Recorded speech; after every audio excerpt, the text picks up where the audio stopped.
रात के 2 बज गए थे। मुझे नींद नहीं आ रही थी क्योंकि मैं जिसके सपने देखता था वो मेरे बगल में सो रही थी। मैंने थोड़ी हिम्मत करके अपना हाथ आगे बढ़ाया तो भाभी एकदम से हिलने लगी और मैंने हाथ पीछे कर लिया। मैं तो डरने लगा कि कहीं भाभी कुछ उल्टा सीधा ना बोल दे। भाभी मेरी तरफ देखकर बोली, क्या हुआ, नींद नहीं आ रही है क्या? मैंने कहा, नहीं आ रही।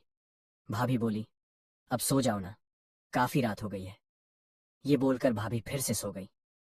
थोड़ी देर बाद जब मुझे लगा कि भाभी गहरी नींद में सो गई है तो मेरा नाम राज है और मेरी उम्र 25 साल है। ये बात 2 साल पहले की है जब मैं जयपुर में एक बिल्डिंग में कमरा लेकर रहता था और जयपुर में ही जॉब करता था।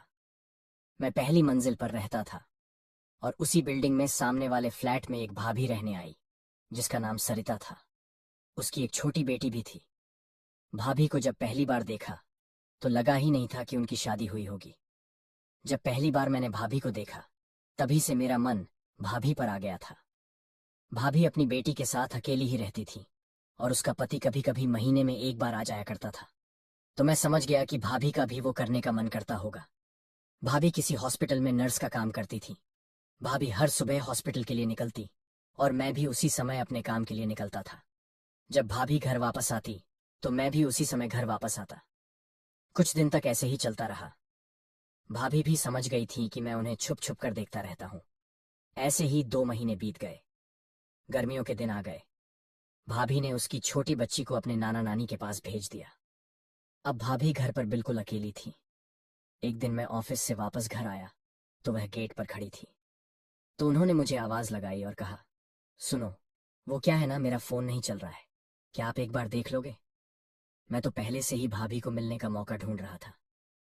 मेरी पहले भी भाभी से कई बार बात हुई थी पर हमेशा उनके साथ कोई ना कोई होता था। मैंने कहा, भाभी मैं कपड़े बदल कर आता हूँ, फिर आराम से देखूंगा। मैं अपने रूम पर आ गया। मैंने कपड़े बदले, फ्रेश हुआ और भाभी के रूम पर चला गया। मैंने जाकर घंटी बजाई तो भाभी ने दरवाजा खोला। मैं अंदर जाकर सोफे पर बैठ गया और उसके मोबाइल को ठीक करने लगा। थोड़ी देर में मैंने उसके फोन को सही कर दिया। तभी भाभी मेरे लिए कुछ खाने पीने को ले आई। बस फिर क्या था, मैं चाय पीता रहा और भाभी को देखता रहा।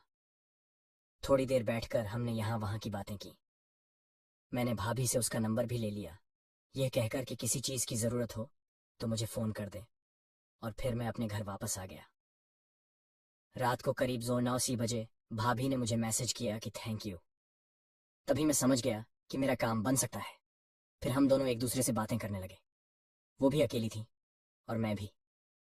रात को करीब 12 बजे तक बातें चली। फिर मैं बोला, अब सो जाते हैं, काफी रात हो गई है। तो वो बोली, मुझे अकेले नींद नहीं आती, मुझे डर लगता है।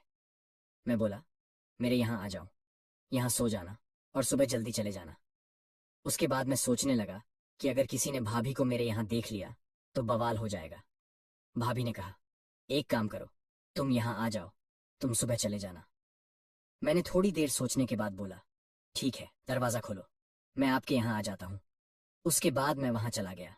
भाभी के घर में सिर्फ एक ही बेड था क्योंकि वो अकेले ही रहती थी।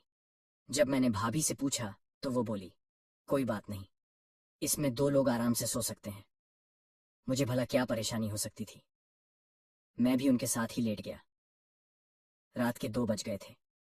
मुझे नींद नहीं आ रही थी क्योंकि भाभी मेरे बगल में सो रही थी। मैंने थोड़ी हिम्मत करके अपना हाथ आगे बढ़ाया तो भाभी एकदम से हिलने लगी और मैंने हाथ पीछे कर लिया। मैं तो डरने लगा कि कहीं भाभी कुछ उल्टा सीधा ना बोल दे। भाभी मेरी तरफ देखकर बोली, क्या हुआ, नींद नहीं आ रही क्या? मैंने कहा, नहीं आ रही। भाभी बोली, अब सो जाओ ना, काफी रात हो गई है। ये बोलकर भाभी फिर से सो गई। थोड़ी देर बाद जब मुझे लगा कि भाभी गहरी नींद में सो गई है तो मैंने अपना काम शुरू कर दिया। थोड़ी देर बाद मुझे समझ आ गया कि भाभी जाग रही हैं। मैंने उनके कान में धीरे से कहा, जाग रही हो क्या? तो उसने धीरे से हाँ कहा। मैं खुश हो गया और फिर अगली सुबह 10 या 11 बजे मेरी आंख खुली। तभी भाभी मेरे लिए चाय बनाकर ले आई। वो बहुत ही खुश दिखाई दे रही थी। मैंने पूछा, मजा आया? वो बोली, हाँ बहुत। फिर थोड़ी देर बाद मैं अपने घर वापस आ गया। उस दिन से मैं हर दिन भाभी के घर जाने लगा। तो दोस्तों, आपको मेरी ये कहानी कैसी लगी कमेंट करके जरूर बताएं।